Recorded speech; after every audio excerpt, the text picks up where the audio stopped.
One skipper charge. Blackpot. Kuku show. This is the Black Pot, aka Kuku Show, and here we speak truth to power. Come here. Next story. Remember, we are live on Pan-African TV, and we are also live on Loud Silence TV. We are live, super live, on Black Empire TV, our own TV, and of course on Ghana Web TV. No two ways about that. Do business with us. And remember, our numbers are scrolling on the screen. Do business with us. Let this channel grow. Let this show grow. We are number one. We are seen all over the world by the power of satellite. The next story says what? Reverend Kusi Boateng here again. Who is Reverend Kusi Boateng? That's him. Relaxing nicely. He's a prophet. His church members love him. A lot of Ghanaians loved him until recently when he was embroiled in some controversies. What were the controversies? He had two different identities. In fact, two different names, two different documents, and of course, two different dates of birth, two different names of mothers. And Ghanaians started talking. Was he doing this to evade tax?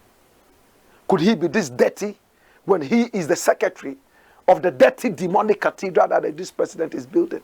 Could it be so? Oh, wow. But it looks like they are talking.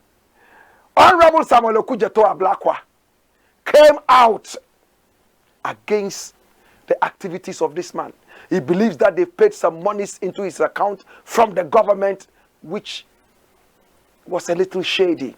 And he wanted that to be explained.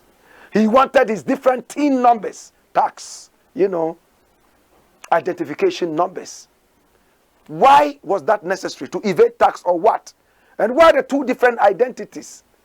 What is the source of the money and for what? Into his accounts. They tried to explain some of those things and all those arguments fell flat. But Blakk went ahead straight to the NIA, National Identification Authority, right?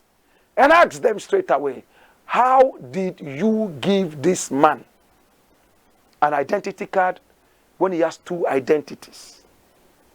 How possible? How did it happen? Explain. And what did they say? Watch it. Come here. NIA denies wrongdoing in Kobna Edu Jemfi Ghana card issuance. The National Identification Authority, NIA, has denied any wrongdoing in the issuance of a Ghana card bearing the name Kobna Edu Jemfi. According to the NIA, the registration officials are bound to register and issue a Ghana card to an applicant who presents any of the valid documents specified by law, including a birth certificate, valid passport, valid residence permit, valid certificate of acquired citizenship, and any other information as may be required by the authority.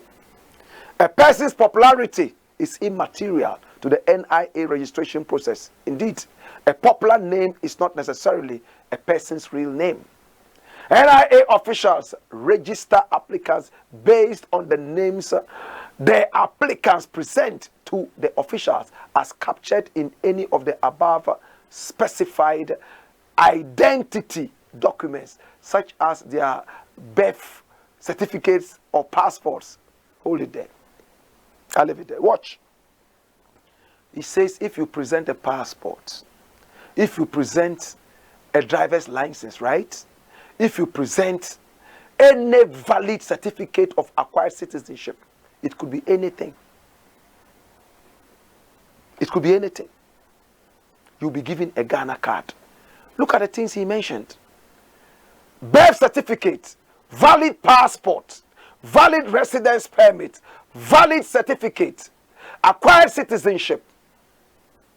That's valid certificate of acquired citizenship. Then you get a Ghana card. Did you hear that? Hear me now. This man has two identities. His driver's license bears a different name, Reverend Kusi Boateng, as was exposed by this same Samuel Okudzeto Blakk. So, how did he get that? What documents did he use to acquire his driver's license? His face? His face? The argument is that the man has two identities and two dates of birth. Which one did he present? Kwabena. So they gave him that. So he has that.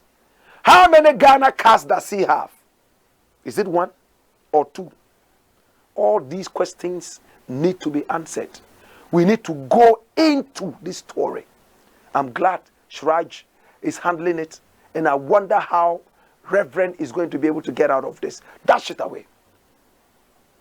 In the interim, there's so much pressure on Reverend Kusi Boateng to leave office. In fact, resign, so that they would go ahead with investigations. But the arrogant man of God says he will not leave. He says he will stay there. Who is mentoring this man? It is Ken Oforiatta. Oforiatta was asked to leave office because he had performed abysmally. And he said he will not leave. He's still there. I'm surprised that up till now the man is in office. Can you see that all the noise has died down? All the MPs, NPP MPs who wanted him out and were making so much hellish noise, including the Subin South or this Subin North MP. You see, they are all quiet now because they have tried to remove him. The arrogant president says, no, he will stay there. You see the country we live in. Listen, Daniel Domolevu was kicked out of office because the president believed that he had overstayed and that by his birth certificate he was supposed to be going on leave and retiring. The man tried to explain that it was a mistake. The real date of birth was this. President would not listen. He kicked him out. For 3 years he's not been paid his salary arrears, neither has he been paid emoluments. This man didn't have two identities like that. The same identity, two dates of birth. And he tried to explain what happened with the first one. So the official one was what he gave to the state. But the state said no. We dug out and found out there was another date of birth. By force. This is your date of birth. Go home. Meanwhile, this man has two different dates of birth, two different mothers, two different tax identification numbers, two different everything. He's still in office. President is not saying anything. And he's the secretary of the president's dirty cathedral. Boy, skip a judge. Blackpot, Kuku Show.